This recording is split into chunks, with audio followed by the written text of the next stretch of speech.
Good morning, everyone, and thank you for joining us. I'm Dinah Becton, the District Attorney for Contra Costa County, and we're here today to announce the arrest of individuals and the recovery in Contra Costa County of a juvenile survivor as part of a nationwide effort to combat human trafficking in our communities. The Contra Costa Human Trafficking Task Force, along with the FBI, recently carried out Operation Cross Country. This provocative human trafficking operation is victim-centered and meant to identify and provide services to victims of human trafficking, to investigate these activities, hold traffickers to account, and to deter what would-be traffickers from exploiting some of the most vulnerable members of our community. I want to highlight the victims identified through these operations were offered immediate crisis intervention and support services from a dedicated team of advocates to help them begin their journey out of human trafficking. This crime is a real problem here in California. Our state consistently leads all other states in reports of human trafficking to the National Human Trafficking Resource Center, accounting for 13% of all such reports in the last year for which this data is available. Over the past 4 years, just 5 of our county's victim service providers served over 500 victims of human trafficking here in Contra Costa County. That's why Operations Cross Country is crucial in curbing the abuses of those who prey on the vulnerable.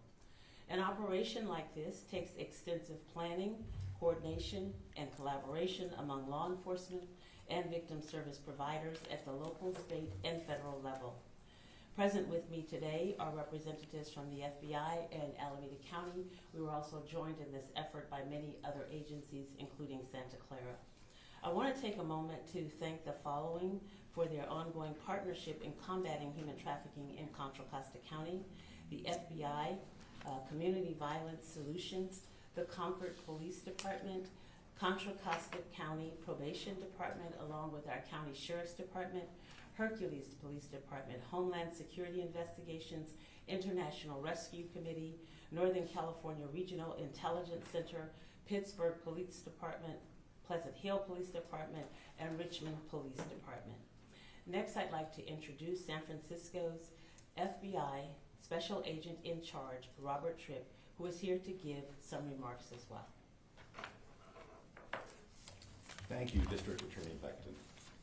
Today we announced the results of Operation Cross Country, a 2-week nationwide enforcement campaign to find and assist the victims of human trafficking.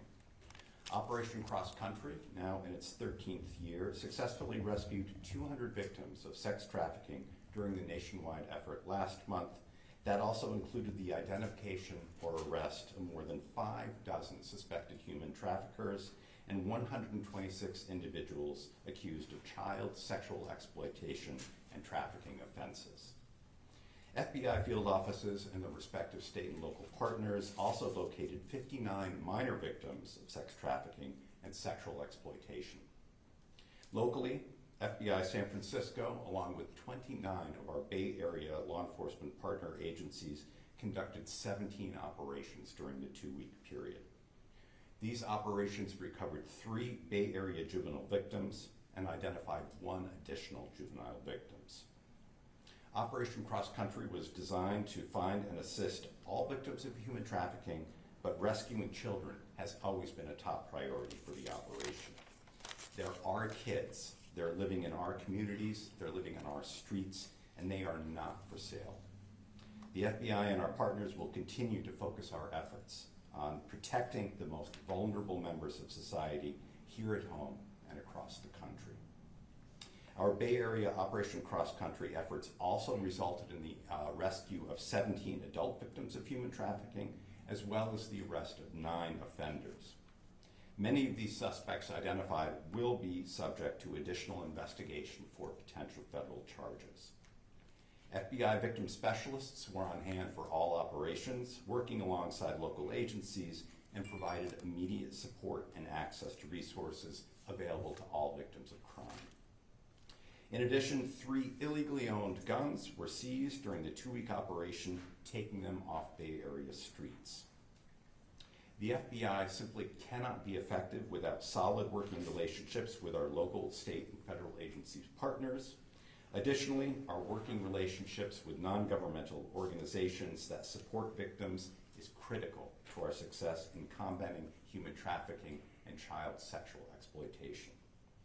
While Operation Cross Country has been successful this year, our work is far from over. The FBI and our partners remain steadfast in our determination to combat human trafficking and to protect the most vulnerable members of our society. I'd now like to introduce Deputy District Attorney Greg Bowler, who will have a few remarks. Thank you, Special Agent in Charge Tripp, District Attorney. Thank you so much for having us today. Just a few weeks ago, for about 10 hours, 2 members of my office, the Alameda County District Attorney's Office, stood in the background. They were victim advocates, and they're trained specifically to do what our elected district attorney, who's present today, Pamela Price, has charged them with. Provide victim-centric services, trauma-informed services, and be there in the background to become in the foreground as soon as they're needed. They waited about 10 hours because the Oakland Police Department was involved in a really comprehensive program as part of Operation Cross Country that day to bring some kids off the streets. And when they met with 5 survivors that day, they had an impact, and there was a voice for them that may not have existed prior, someone who could speak for them in the future if the cases proceeded to court, if justice was able to be served. Our goal is to stop predatory behavior. Pimps are predators, and our mission at the district attorney's offices throughout the Bay Area is to combat human trafficking here at the local level. Thank you. All right, we'll open it up for questions. Were any of the victims charged with anything, and did they all accept services? I don't want to talk about specific cases, but we do, as I said, take a victim-centric approach. So we're not doing this to charge victims, even though maybe by the letter of the law they're engaged in illegal activity.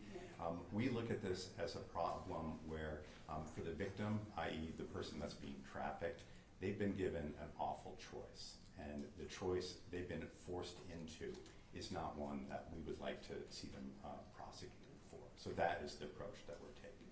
Generally, were these victims originally from the Bay Area? Were they brought in from other parts of the country, other parts of the world?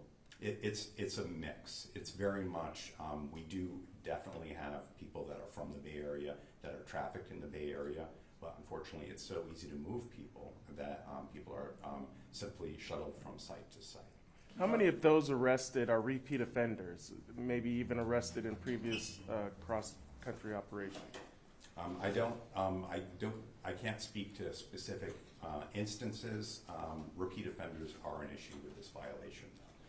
We're very fortunate, certainly on the federal side, which I'm most comfortable speaking to.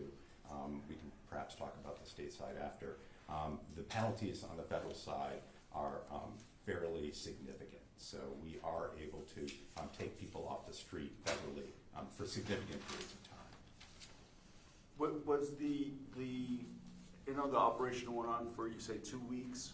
Was the arrest significant to where we're at, making a dent in human trafficking? The operation is a wonderful chance for us to focus our efforts. We don't stop at the end of 2 weeks. We continue. This is very much a 52-week, 24/7, 365 issue, but the 2-week focus allows all of our partners to come together and to really have an impact. We can concentrate our resources and disrupt the activity. And knocking these individuals offline, that does have an impact. This is a nationwide activity that the FBI is taking part in.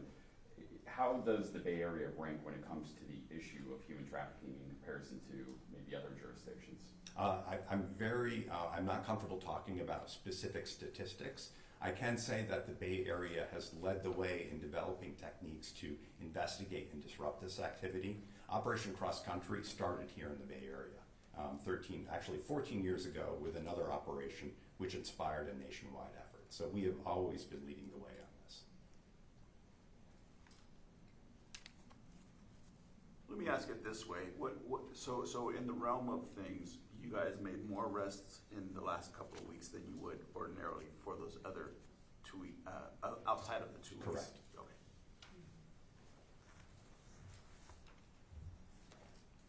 How many people were arrested and what are the types of charges that they're facing? The arrests were made on state charges at present, so we're still exploring the possibility of taking federal charges, but as I mentioned, we had arrested 9 offenders on trafficking adults and children. This is a question maybe for DA Becton. Will there be a difference on the state level in how these the people who were caught are charged based on jurisdiction? So will there be a difference from Costa County to Alameda County? Well, I think each case has to be reviewed and looked at individually for the culpability of that individual. So the law doesn't change from Contra Costa to Alameda County, but certainly the culpability of the individual involved could change and could also affect the charges that are being brought against that individual. The 9 that were arrested, where were they arrested? Can you share that? I can't. We purposefully combine our Bay Area efforts because the same partners participate in multiple operations. I simply can't speak to where specifically, which county, which jurisdiction they were arrested. How long does the FBI and the individual counties stay involved in the victim's rehabilitation process? And is that a lifetime thing? Sure. Well, our victim advocates, we have advocates here in our county, in our district attorney's offices, as well as our partners with many other agencies. Our advocates are there to support our victims throughout the entire process. If there are criminal charges brought, the advocates are there to be supportive of them, to connect them to services, to connect them to resources that they may need so that they can really make a difference and get out of this world of human trafficking.